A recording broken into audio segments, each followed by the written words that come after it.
Hour 3 of Fox and Friends for this Tuesday. Let's go this hour straight to the border crisis. The state of Nebraska is now joining other so-called red states in sending law enforcement to our southern border. This as agents are seeing a huge surge in crime and drugs. Yeah, things could be getting worse too. Griff Jenkins joins us live from Washington as migrants continue flooding our country illegally. Griff. Good morning, Brian, Angela, and Steve. It's hard to imagine it could get worse, but consider this. Of the 180,000 migrants we encountered at the border in May, 112,000 were expelled under Title 42. That's the health provision to protect Americans from COVID. Well, Border Patrol officials tell me that is going away mid to late July. And when it does, it will be a, quote, breaking point of resources, particularly in places like the Rio Grande Valley, where smugglers continue to exploit overwhelmed agents, running rafts like this across the river all night long. In the RGV this past weekend, 178 smuggling arrests, in addition to 2 large surrendering groups, totaling 264, of which 60 were unaccompanied children. Apprehensions, by the way, included 4 convicted sex offenders and a known gang member. Plus, the drugs, 1.8 million in meth and marijuana seized in the span of just the past few days. This as more states are answering Texas Governor Abbott's call for help. Nebraska's Governor Pete Ricketts announcing he's sending state troopers, saying in a statement, quote, "While the federal government has fallen short in its response, Nebraska is happy to step up to provide assistance to Texas as they work to protect their communities and keep people safe." Nebraska, joining Florida and Georgia, have already joined this fight. Finally, on the Mexican side of the border, across from McAllen, in Reynosa, 19 killed in cartel violence over the weekend, 15 of those innocent bystanders. Steve Ainsley, Brian. They were indeed. All right, Griff, thank you very much. In fact, we had the mayor of McAllen, Texas, Javier Villalobos, on with us talking about that particular incident. He believes it is cartel related. But at the same time, while we had him here, we talked a little bit about how many migrants are coming across and his worry going forward, because a couple of days ago we were talking here on this program about how the administration is going to end Title 42, which at our southern border during the Trump years, it would be, hey, there's a pandemic, you're going to have to turn around and go back to Mexico. Now the Biden administration, because they are being sued by the ACLU, they don't want to have to defend that policy in court, the Trump policy, and so they're quietly trying to get rid of that. They are to reunite the families. It's such a disaster. 170,000 people coming across our border every month. You think that's bad? How about tens of thousands of families will now be allowed to stay? Wow, on the books is we basically have both borders shut down. It's easier to sneak into our country from the south than be a Canadian and come across our border legally. Because in Canada, I guess they forgot to take the vaccine or tell their president to come out of a yoga position and release everybody and let their teams play. I have no idea what's happening in Canada. Mexico, you're not allowed to come in, but you're allowed to sneak in.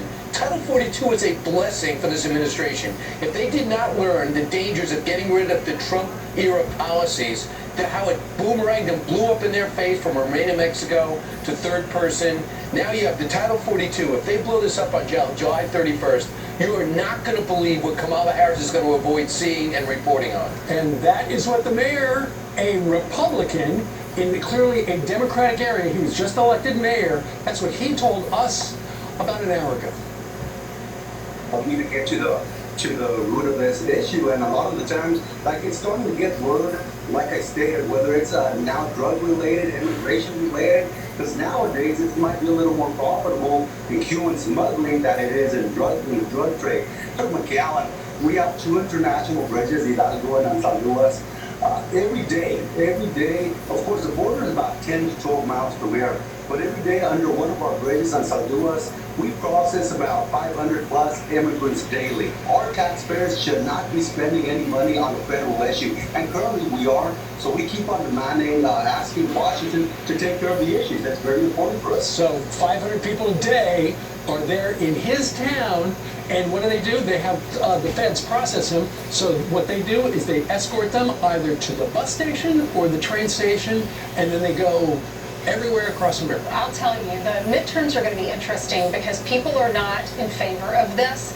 We all have a heart for many of them. If you're an asylum seeker and you're persecuted in your country, you're legally allowed to be here and you can come over. You can apply. Even if you can apply, right. And then they investigate and they determine that.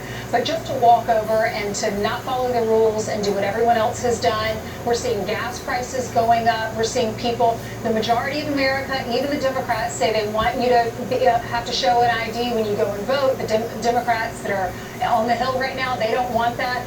It's going to be interesting because in the critical race theory in our schools, we've gone so far to the left on this. Kamala Harris won't go down there to the border. Now she's passing this, she's in charge of this child tax credit plan where parents under a certain amount of money will get $3,600 a child.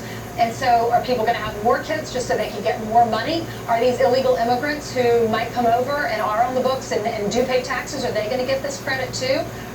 Are all their children going to get this credit? These are all the questions and all the concerns of Americans. Did I mention high gas prices? You did. My dad's upset about that. And inflation. Well, Kamala Harris is supposed to be the border czar when it comes to root issues. She's also the point person for the administration on this child tax credit. So every child you've got under, a family making under $150,000 a year will get $300 per child. Here she is talking about how this is going to help everybody yesterday in Pittsburgh. Here's the drum roll. The American Rescue Plan will lift half of America's children out of poverty. What we know is when more families know about the relief that is included in the American Rescue Plan, when more families know about how they can get the relief, that is how we will lift up our nation's middle class as well.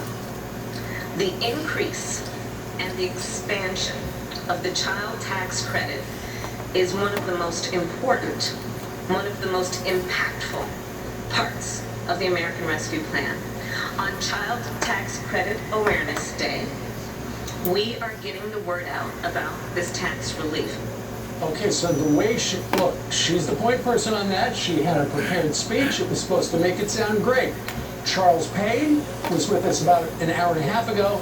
He has a contrary view to this child tax credit. Listen. I'll be right back. Aims It to was pay 159. people, Hold on. extra money for not working.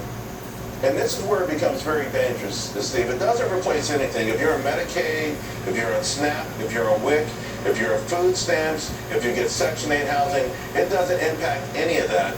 You don't have to work. You don't have to try to work. You start to do the math on this, it becomes a very attractive alternative to try to make it in a society. And what you're doing is it's a Faustian deal. You're saying I'm going to give up all my hopes, dreams, and ambitions for these paychecks that come in all the time, and I'll vote for the people who give them to me. And he said more than once, the government should not be paying people to have children. Because the more children you have, the more $300 a month you get. And Joe Biden, while this is temporary, would like to make it permanent.